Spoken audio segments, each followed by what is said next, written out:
रेखा के पिता दिल्ली में किसी तरह अपने और अपने परिवार का पेट पाल रहे थे। पर एक दिन अरे रमेश, तुम्हारी बेटी के तो समझो भाग्य ही खुल गए। वकील लड़के का रिश्ता आया है। अरे वाह, कब करना चाहते हैं शादी? वो लोग तो जल्द से जल्द ही करेंगे।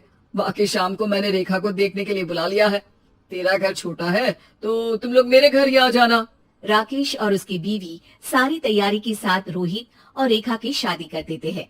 लेकिन अगले ही दिन देखो रेखा, शादी भले ही हो गई है, लेकिन तुम ये मत सोचना कि मैं किसी जोरू के गुलाम टाइप रहूंगा। रेखा को रोहित की बात अजीब लगती है। मैं ये तो सोच भी नहीं सकती और ना ही चाहती हूँ, लेकिन शादी के अगले ही दिन इस तरह की बात की उम्मीद भी नहीं थी। रोहित रेखा के मुंह से ये बात सुनकर गुस्सा हो जाता है। अरे, काफी जबान भी चला लेती हो। माँ ने सिखाया नहीं कि पति से कैसे बात करते हैं? रेखा अब चुप रहने में ही भलाई समझती है। रेखा, जल्दी से नाश्ता तैयार कर लो। आज पहला दिन है, सारे काम तुम्हें समझा दूंगी। ये नौकरानी है जो तुम्हें बता देगी कि कैसे कैसे क्या करना है। फिर इसकी कल से छुट्टी है। रेखा भी ससुराल में जी जान लगाकर काम करने लगती है। खाली समय मिलता तो पति के वकालत की किताब उठाकर पढ़ने लगती। ये क्या, जब देखो तब पढ़ती रहती है। अच्छा सुन, कल पिता के घर से 20,000 रुपए लेकर आना। मेरे छोटे बेटे की फीस भरनी है। लेकिन पापा क्यों भरेंगे उसकी फीस? अरे वाह जी वाह, पापा क्यों भरेंगे? तो ये बता, हम क्यों रखेंगे तुझे यहाँ? क्यों खाना देंगे फ्री में? अरे, क्योंकि मैं बहू हूँ इस घर की। तभी वहाँ रोहित आ जाता है। अरे वाह, बड़ी जबान चला रही हो। चुपचाप माँ जो कह रही है वैसा कर, वरना सामान उठा और जा अपनी झोपड़ी में। बेचारी रेखा क्या करती, पिता के घर जाती है, उनको सारा हाल बताती है। पिता भी जैसे तैसे पैसों का इंतजाम कर बेटी को ससुराल के लिए विदा करते हैं। देखा, अब कहाँ से आए पैसे? अरे बहुत माल है तुम लोगों के पास, बस सीधी उंगली से निकालते नहीं। नहीं नहीं माँ, पापा ने अपनी मोटरसाइकिल बेचकर पैसों का इंतजाम किया है। पता नहीं अब वो ऑफिस कैसे जाएंगे। अरे वाह भाई, ये भी हम सोचे। खैर, जैसे तैसे दिन बीतते हैं। रेखा जहाँ एक प्यारे से बेटी की माँ बनती है, तो वहीं उसका वकालत की किताब में ज्ञान और गहराता जाता है। हे भगवान, बुरे फंसे। ये केस तो लगता है कि मैं हार ही जाऊंगा। देखिए, मैंने आपकी इस केस की फाइल पढ़ी थी। इस केस को जीतना बहुत ही आसान है।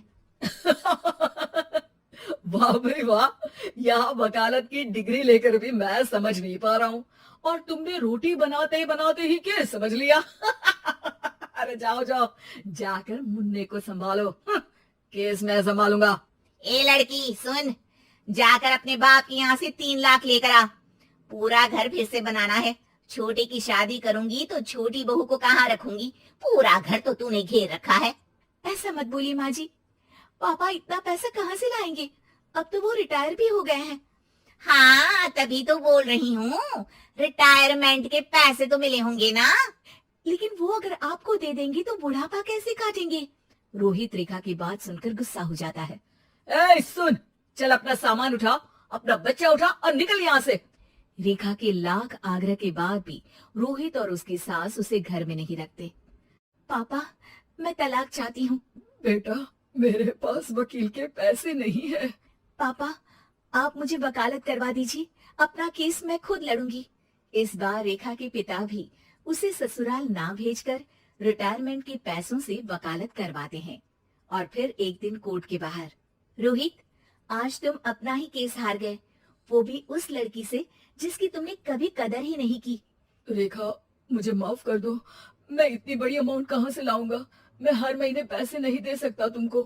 पैसे वहीं से लाना जहाँ से तुम मेरे पापा को लाने के लिए मजबूर करते थे। एक पिता अपनी बेटी की शादी उसकी खुशहाली के लिए करता है, ना कि सारी जिंदगी कर्जदार बनने के लिए। अरे, मेरे ही बेटे की किताब पढ़ पढ़ कर ज्ञान बांट रही हो। वकालत की किताब तो ससुराल में ही पढ़ी थी ना। बिल्कुल, यहाँ मेरी गलती रही। जिस पैसे से मैंने इसकी शादी की थी, मुझे वो पैसे पहले इसकी पढ़ाई में लगाना चाहिए था। और आज रेखा एक जानी मानी वकील के रूप में काम कर रही है।